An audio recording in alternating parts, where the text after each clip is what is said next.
जय जगन्नाथ दर्शक बंधु आज अभिनव कार्यक्रम शांतिर सन्धान को स्वागत करुच्ची श्री गुरुचरण।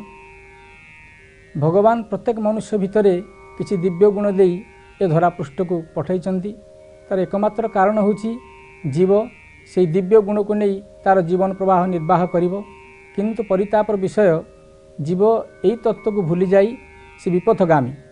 तेणु आज आमर ये प्रयास जे आम ये कार्यक्रम माध्यम जीव को से दिव्य भाव प्रयास को आम सूचित करेबू जहाँ मध्यम से तार एक सुंदर जीवन निर्वाह करें। यही प्रक्रिया रे आम आज आमर विषय वस्तु रखीचु दया, जहाँ को आलोचना करने आज आमर स्टूडियो रे अतिथि भाव उपस्थित अच्छा श्रीयुत नृसिंह प्रसाद त्रिपाठी महोदय, प्राक्तन इनकम टैक्स निर्देशक। सी आज आम उपस्थित अच्छा ये आलोचन भाग ने। से जड़े विशिष्ट साहित्यिक, कवि एवं गवेषक, सर्वोपरि सी श्री श्री ठाकुर अनुकूल चंद्रंकर बाणीर प्रचारक रीतिक भाव में सी आज कार्यरत। एभली प्रतिभा आज आम उपस्थित थिबारु मुझे आम स्टूडियो को स्वागत करुँची। जय गुरु सार। मु सार विषय पदे कहबी। सार होउछंती विशिष्ट कवि जहाँ को केंद्र साहित्य एकाडेमी 2003 मसीह प्रदान कर जाइथिला, किंतु मानविकतार पूजक श्रीयुत त्रिपाठी ताहाकू प्रत्याख्यान करथिले। एथिपाई जहाँपाई से ता भितर देखि नथिले जो मानविकतार परिचय जहाँ भी हो से आज आम उपस्थित अछंती।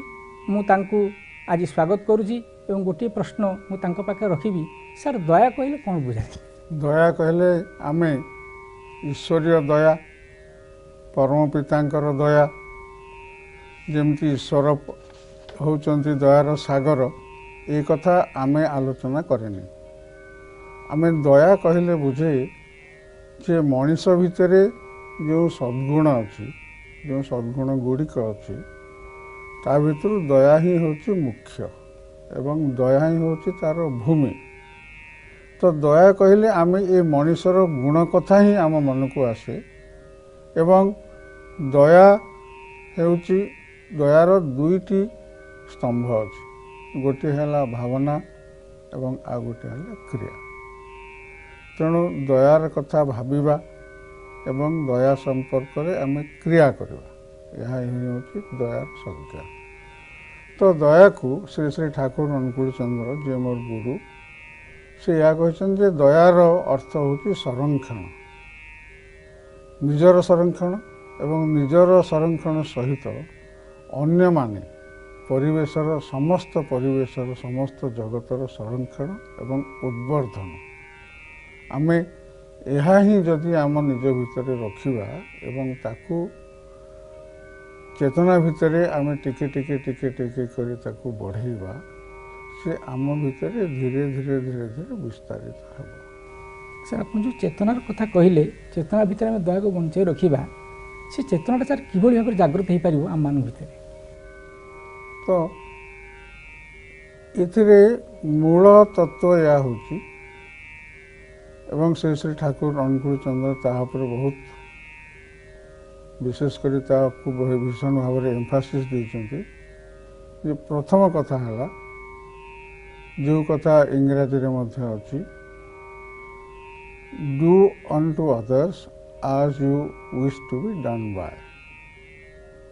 तुम्हें निज पे जहाँ प्रযোज्य, निज पे तुम्हें जहाँ आशा रखुच, से ही आशा तुम्हें जो प्रकार व्यवहार, जो प्रकार आचरण, अन्य पाखरु मध्य तमें जो प्रकार अन्य मानक आशा रखुच, से कथा तुम अन्य मान कर प्रदर्शन कर।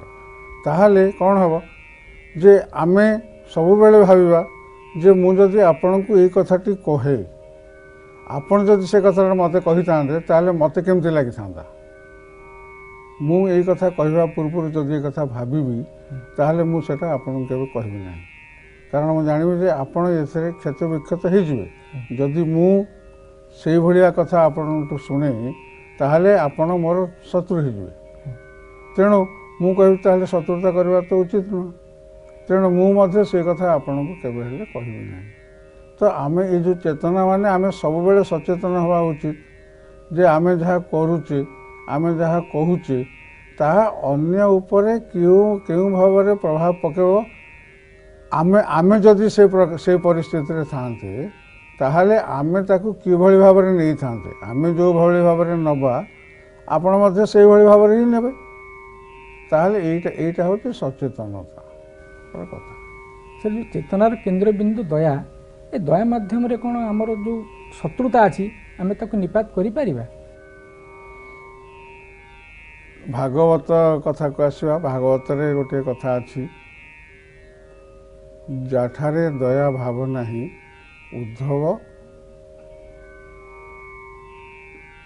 ଉଦ୍ଧବ ଚଣ୍ଡାଳଟି ସେ। ତେଣୁ ଚଣ୍ଡାଳର କନସେପ୍ଟ କ'ଣ? ଚଣ୍ଡାଳର କନସେପ୍ଟ କୌଟିଲ୍ୟ, ଚାଣକ୍ୟ, ଚଣ୍ଡାଳ ବିଭିନ୍ନ ଜାଗାରେ ତ ତାକୁ କରାଯାଇଛି। ତ ଚଣ୍ଡାଳ ସମସ୍ତଙ୍କର ଯେଉଁ କନସେପ୍ଟ ଅଛି, ତ ଚାଣକ୍ୟଙ୍କ ନୀତି ଶାସ୍ତ୍ରରେ ସେ ଚଣ୍ଡାଳ ବିଷୟରେ କହିଛନ୍ତି ଯେ ଚଣ୍ଡାଳ ହେଉଛି ଯିଏ ପରଦ୍ରବ୍ୟ ଲୋଭୀ, ଯିଏ ଈର୍ଷାପରାୟଣ ସବୁ ସମୟରେ, ଯିଏ ପରଶୀକ୍ରତର, ଯିଏ ସ୍ୱାର୍ଥନିଷ୍ଠୀ, ଏଇଗୁଡ଼ିକ ହେଉଛି ଚଣ୍ଡାଳର ଲକ୍ଷଣ। ତେଣୁ ଦୟାଭାବ ଯାହା ମନରେ ରହିବ ତା ଭିତରେ ଏଇଗୁଡ଼ିକ ରହିବନି। ସେ ପରଶ୍ରୀକାତର ହେବ ନାହିଁ, ସେ କାହାକୁ ଈର୍ଷା କରିବ ନାହିଁ, ଏବଂ ସେ ସ୍ୱାର୍ଥ ତ ଆମର ସମସ୍ତଙ୍କର ଅଛି, କିନ୍ତୁ ଅନ୍ୟର ସ୍ୱାର୍ଥକୁ ଜଳାଞ୍ଜଳି ଦେଇ ନିଜର ସ୍ୱାର୍ଥ ସାଧନ ସେ କରିବାକୁ ଚାହିଁବ ନାହିଁ। ଏଇଗୁଡ଼ିକ ହିଁ କଥା। ସାର୍, ଈର୍ଷା ଏବଂ ଦୟା ଉଭୟର ବିପରୀତ ଦିଗଟାକୁ ଗତି କରନ୍ତି ବା ଉଭୟ ଦିଗଟାକୁ ସେମାନେ ପ୍ରତିଭାତ କରନ୍ତି। କିନ୍ତୁ କହିବାର କଥା ହେଲା ଯେ ଯଦି ଆମେ ଦୟା ଦ୍ୱାରା ଏ ଈର୍ଷାକୁ ମଧ୍ୟ ପ୍ରତିରୋଧ କରିପାରିବା? କରିହେବ। ଈର୍ଷାକୁ ଏଇ ଭାବରେ କରିହେବ ଯେ ଆମେ ପୁଣି ସେଇଠିକୁ ଚାଲିଯିବା ମୂଳକୁ, ଯେ ସେ ଲୋକ ଯଦି ମୋତେ ଈର୍ଷା କରିଥାନ୍ତା ତାହେଲେ ମୋତେ କେମିତି ଲାଗନ୍ତା।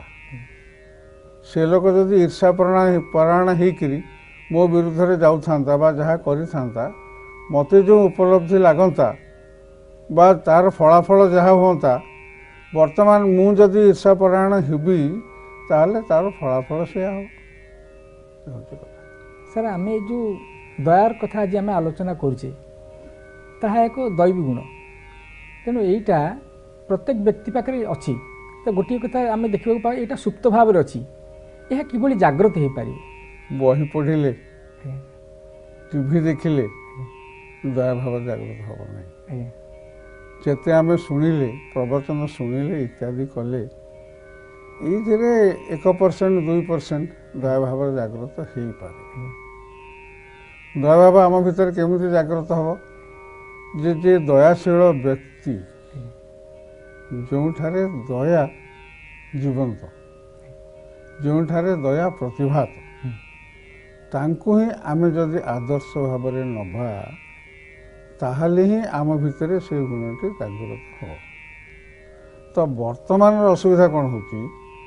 ବର୍ତ୍ତମାନ ଆମେ ଆଦର୍ଶକୁ ଛାଡ଼ି ଦେଇକରି ବର୍ତ୍ତମାନ ଆମେ ବହି ଇତ୍ୟାଦି ପ୍ରବଚନ ଇତ୍ୟାଦି ସବୁ କରୁଛେ। ଏସବୁ କରାଯାଉ, କିନ୍ତୁ ମୁଖ୍ୟ କଥା ହେଉଛି ଯେ ଜଣେ ଆଦର୍ଶକୁ ଆମେ ଜୀବନରେ ଗ୍ରହଣ କରିବା, ଯେ ଦୟାଶୀଳ, ତାଙ୍କ ଜୀବନରେ ବାରମ୍ବାର ଆମକୁ ଏ ଦୟା ଦେଖେଇକରି ରହିଛନ୍ତି ଏବଂ ତାର ଆମେ ଆଭାସ ପାଉଛେ ଯେ ସେ କି ଭାବରେ ସେ କି ଭାବରେ କେବଳ ମଣିଷକୁ ନୁହେଁ, ପଶୁମାନଙ୍କୁ, ପକ୍ଷୀମାନଙ୍କୁ, ଉଦ୍ଭିଦମାନଙ୍କୁ ସେ କି ଭାବରେ ଦୟା ସମ୍ପନ୍ନ।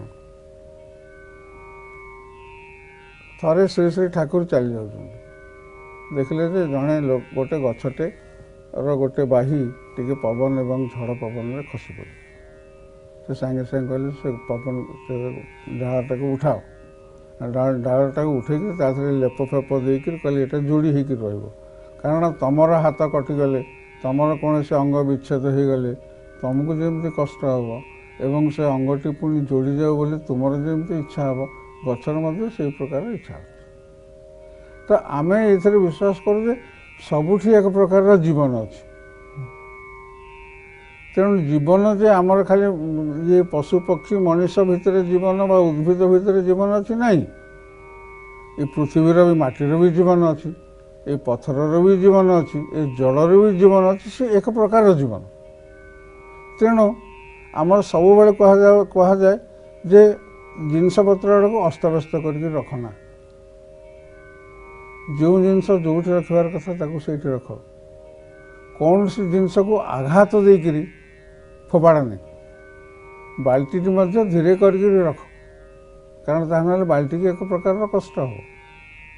ତେଣୁ ଏଇ ଯେଉଁ ପ୍ରକାରର ଦର୍ଶନ ଯେ ତେଣୁ କୁହାଯାଏ ଯେ ଜୀବେ ଦୟା, ତାହା ହିଁ ହେଉଛି ମୂଳ। ଆଉ ଜୀବେ ଦୟା ମାନେ ଆମେ ସାଙ୍ଗେ ସାଙ୍ଗେ ବୁଝିଯିବା ଉଚିତ ନୁହଁ ଯେ ଜୀବେ ଦୟା ମାନେ ଆଉ ଆମେ ଯେଉଁମାନଙ୍କୁ ଜୀବ ବୋଲି ଭାବୁଛେ ସେମାନଙ୍କଠାରେ ଦୟା, ଆଉ ନିର୍ଜୀବ ବୋଲି ଅଛନ୍ତି। ଆମେ କିନ୍ତୁ ବିଶ୍ୱାସ କରୁଛେ କେହି କିଛି ନିର୍ଜୀବ ନାହିଁ, ସବୁଠି ଜଡ଼ ଏବଂ ସବୁଠି ଚେତନ, ଇଏ ସବୁ ଭାବରେ ରହିଛି। ଜଡ଼ ହେଲା ଏଇଗୁଡ଼ିକ ଦୁର୍ଗୁଣ ଗୁଡ଼ିକ ଏବଂ ଚେତନ ଯେମିତି କହୁଥିଲେ ଜଡ଼ ଆଉ ଚେତନ ଭିତରେ ଆମର ଦୟା ଭାବଟା ସମିଶ୍ରଣ ଭାବରେ ରହିଛି। କିନ୍ତୁ ଗୋଟାଏ କଥା ଆମେ ସେଠି ଦେଖୁ ଯେ ଆମେ ତାକୁ ଅନୁଭବ କରିପାରୁନା, ତେଣୁ ତାକୁ ଆମେ ଅନୁଭବ କରିବାକୁ ଆଣିବା। ଆମେ ଆଲୋଚନା ଆଗକୁ ଜାରି ରଖିବା। ଦର୍ଶକ ବନ୍ଧୁ, ଏବେ ନେବା ଏକ ଛୋଟ ବିରତି ପରେ ପୁନର୍ବାର ଫେରିବା ଆମର ଏ ଆଲୋଚନାର ପରିସରକୁ।